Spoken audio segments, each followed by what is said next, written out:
तमाम विद्यार्थी साथियों और जो तहसील कार्यालय में सुन रहे तमाम साथियों को मैं एसएफआई की ओर से क्रांतिकारी स्वागत करता हूं। आज हमने वसुंधरा रानी का पुतला बनाकर तहसील कार्यालय के आगे आए हैं। अभी थोड़ी देर पहले पुलिस वाले तो नहीं कह सकते, पुलिस वाला रोक रहा था कि रानी को अंदर नहीं ले जाने देंगे। अरे इस रानी ने आम विद्यार्थी का, आम नौजवानों का जीना हराम कर दिया। इस रानी को हम फूकेंगे, अभी आपके सामने फूकेंगे। आप अपने और पुलिस कर्मियों को बुला लीजिए, ये जो धोखा मुक्ति का खेल है ये नहीं चलने वाला। हम दो मांगों को लेकर आए हैं। प्रत्येक सरकारी स्कूल के अंदर पूरे के पूरे अध्यापक होने चाहिए। इस मांग को लेकर हमने आज आंदोलन शुरू किया है। सरकार कह रही थी, वसुंधरा मैडम कह रही थी 15 लाख की नौकरी देंगे। मैडम को 3.5 साल हो गया, एक भी सरकारी नौकरी नहीं दी। लेकिन मैडम ने एक काम किया है, 23,000 सरकारी स्कूलों को, 17,000 सरकारी स्कूलों को प्रथम चरण में बंद करने का काम किया है और अभी 23,000 और सरकारी स्कूलों को बंद करने पर तुली है। यानी मोटा मोटी 40,000 सरकारी स्कूलों को बंद कर दिया। 4 लाख बेरोजगारों के पेट पर लात मारने का काम किया है। अभी ये हो सकता है इनकी कुछ अलग कहानी हो, लेकिन कुछ दिन पहले पुलिस वाले भी काली पट्टी बांधकर वसुंधरा के खिलाफ धरना प्रदर्शन कर रहे थे। वो भी करते हैं, हम भी करते हैं। लोकतंत्र के अंदर धरना प्रदर्शन करना अगर गलत है तो हमें लिख कर दे दीजिए, हम यहाँ से चले जाएंगे। ये आज हम एसएफआई के कार्यकर्ता हैं, आगे देखना हम इस आंदोलन को गांव तक, मोहल्ले तक किस तरीके से पहुंचाते हैं। अभी हमने तय किया है प्रत्येक सरकारी स्कूल के अंदर पूरे अध्यापक होने चाहिए। अगर अध्यापक सरकार नहीं लगाती है तो सरकार का जीना आराम तहसील का विद्यार्थी करेगा। अभी एसपीडी गवर्नमेंट कॉलेज के अंदर पहले से लेक्चरों की कमी थी।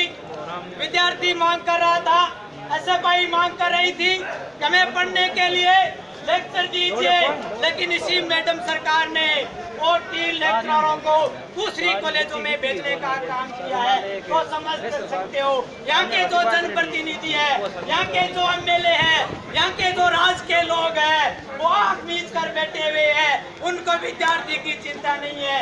अभी 1.5 साल के बाद जब विधानसभा का चुनाव आएगा तो वो गांव के अंदर जाएंगे, मोहल्ले के अंदर जाएंगे, विद्यार्थी नौजवानों को भगाने का काम करेंगे। इसलिए हमने भी एक प्रोग्राम बनाया है। जब विधानसभा का चुनाव आएगा हम किसी पार्टी का सपोर्ट नहीं करेंगे। विद्यार्थी अपने अपने हिसाब से जिस पार्टी से ताल्लुक रखता है उसको वोट देगा, लेकिन नेताओं की पोल खोल अभियान हम चलाएंगे। उस नेता के जो गांव में जाएगा उस गांव में उस नेता से पहले हम जाएंगे और इस इलाके के विद्यार्थी ये सवाल करेंगे कि उस वक्त कहाँ थे जब पिछले चुनाव में आपने वादा किया था कि 15 लाख की नौकरी देंगे, सरकारी स्कूलों में पूरे अध्यापक होंगे, विद्यार्थी नौजवान के कोई दिक्कत नहीं आएगी। इस सवाल के साथ हम भी चुनाव में जाएंगे। अभी जो कुछ पार्टियों के लोग भी बैठे हैं वो अपने आकाओं को जाकर कहते हैं अब तहसील के विद्यार्थी जाग चुके हैं, हम लड़ेंगे, इस विद्यार्थी के लिए लड़ेंगे। अभी एक बापा सेवा सदन हुआ करता था, कुछ लोग उसके नाम से राजनीति रोटियां सेकना चाहते हैं, जातीय दलाली करना चाहते हैं। हमारी मांग है वो बापा सेवा सदन सरकार शुरू करे। सरकार ने इसलिए बंद किया है कि सरकार के गुर्गे उस हॉस्टल के अंदर, उस स्कूल के अंदर दारू का धंधा करे। हम वो दारू का धंधा नहीं करने देंगे। हमारा विद्यार्थी लड़ेगा, इस तहसील का विद्यार्थी लड़ेगा। अभी हम ज्ञापन देने जाएंगे।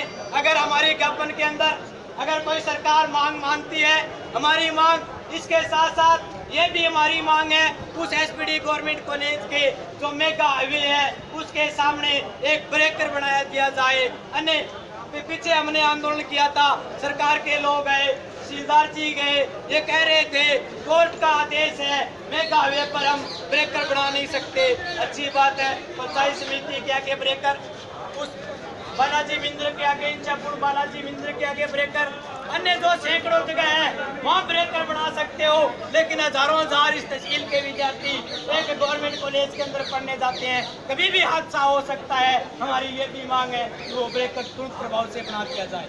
और टेम्पो की मांग, किराए की मांग को लेकर हमने भी आंदोलन किया, धरने पर बैठे, तहसीलदार जी ने वार्ता करवाई, लेकिन तहसीलदार जी की वार्ता वो लोग नहीं माने, उन्होंने टेम्पो किराया कम नहीं किया।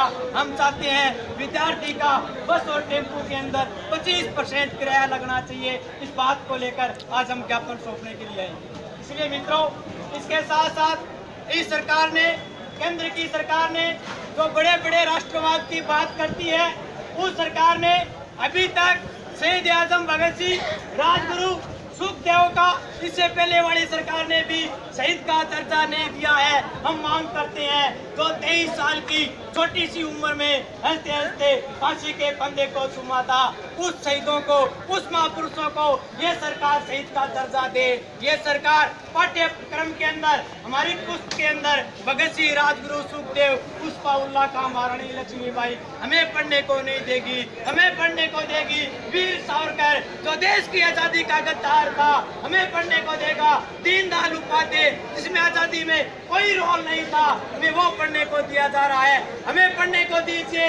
उसके साथ साथ शहीद आजम भगत सिंह, राजगुरु, सुखदेव भी हमें पढ़ने को दीजिए। इस मांग को लेकर हमने आज संघर्ष शुरू किया है और तमाम विद्यार्थी साथियों से, एसएफआई के कार्यकर्ता साथियों से मैं उम्मीद करूंगा यहाँ से आंदोलन की जो रूपरेखा बनाएंगे, उसके बाद पूरे तहसील के अंदर हम आंदोलन को रोक देंगे। और किसानों का जो कर्जा माफी का सवाल है, भाव का सवाल है, उसका भी हम तहसील कार्यालय के अंदर आने वाली 9 अगस्त को गिरफ्तारी आंदोलन के अंदर हम अपना समर्थन करते हैं। ये बात कहते हुए मैं मेरी बात खत्म करना चाहूँगा कि तू अपनी जमीन अपना आसमां पैदा कर, तू अपनी जमीन अपना आसमां पैदा कर, जीवन में एक नया विश्वास पैदा कर। मांगने से कम मिलेगी सौगातें, इन रामखोरों से छीनने का इतिहास पैदा कर, इन रामखोरों से छीनने का। 4-5 जोरदार नारों के साथ 5 साथी ज्ञापन देने के लिए जाएंगे। तहसील अध्यक्ष रविकांत।